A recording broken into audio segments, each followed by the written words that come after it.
नमस्कार, आप देख रहे हैं उत्तर प्रदेश का सबसे विश्वसनीय न्यूज बुलेटिन। मैं हूं आपके साथ अनुष्का शुक्ला। आज हम बात कर रहे हैं उत्तर प्रदेश की ओसीआईसी हलचल की, जिसने गांव की चौपाल से लेकर राजनीति, लखनऊ के सत्ता गलियारों तक हड़कंप मचा दिया है।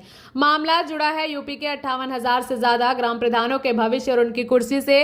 क्या यूपी में पंचायत चुनाव टलने वाले हैं? क्या प्रधानों का कार्यकाल खत्म होने के बाद गाँव में सरकारी प्रशासक बैठक, या फिर योगी सरकार प्रधानों को एक्सटेंशन का बड़ा तोहफा देगी? आइए पूरी खबर का विस्तार से विश्लेषण करते हैं। उत्तर प्रदेश की पंचायत राजनीति इस समय एक बेहद संवेदनशील और निर्णायक मोड़ पर आ खड़ी हुई है। इस पूरे विवाद की जड़ में उत्तर प्रदेश की लगभग 58,000 ग्राम पंचायतों का भविष्य और उनके कार्यकाल की समाप्ति है।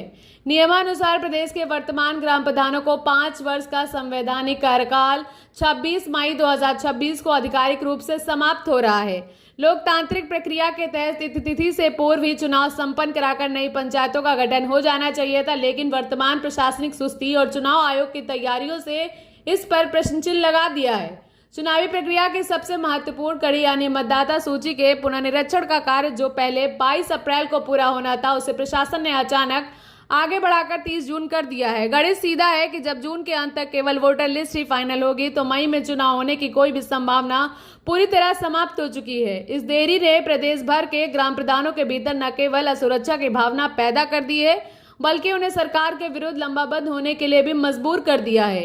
राजधानी लखनऊ में एकत्र हुए विभिन्न प्रधान संगठनों ने स्पष्ट रूप से सत्ता के सामने अपनी मांगे रखी हैं। प्रधानों का प्रमुख तर्क यह है कि उनके कार्यकाल का एक बहुत बड़ा हिस्सा कोरोना महामारी की भेंट से चढ़ गया था, जिसमें विकास कार्य पूरी तरह ठप रहे। जब उनकी पुरजोर मांग है कि उन्हें एक्सटेंशन यानी कार्यकाल विस्तार दिया जाए। उन्हें भय है कि यदि 25 मई के बाद कार्यकाल नहीं बढ़ाया गया तो गांव की कमान प्रशासकों यानी सरकार नौकरशाहों के हाथ में चली जाएगी।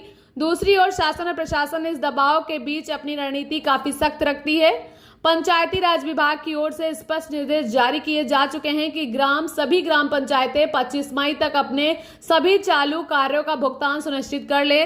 शासन की मंशा साफ है कि कार्यकाल के अंतिम दिन के बाद पंचायतों के खातों में 1 रुपए का भी लेन देन नहीं होना चाहिए। यह कड़ा रुख दर्शाता है कि सरकार फिलहाल प्रधानों को अतिरिक्त समय देने के मूड में नहीं है। यह पूरी स्थिति अब एक बड़े राजनीतिक संकट का रूप ले चुकी है, क्योंकि 2027 के विधानसभा चुनाव अब अधिक दूर नहीं है और कोई भी राजनीतिक दल गांव के इस बड़े वोट बैंक को नाराज करने का जोखिम नहीं लेना चाहता।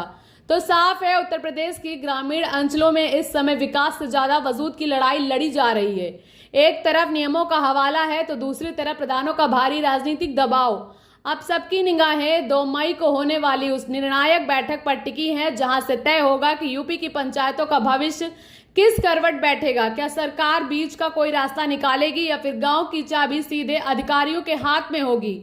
इस खबर पर हमारी नजर लगातार बनी रहेगी। फिलहाल इस बुलेटिन में बस इतना ही। देश दुनिया की तमाम बड़ी खबरें के लिए हमारे साथ जुड़े रहें। नमस्कार।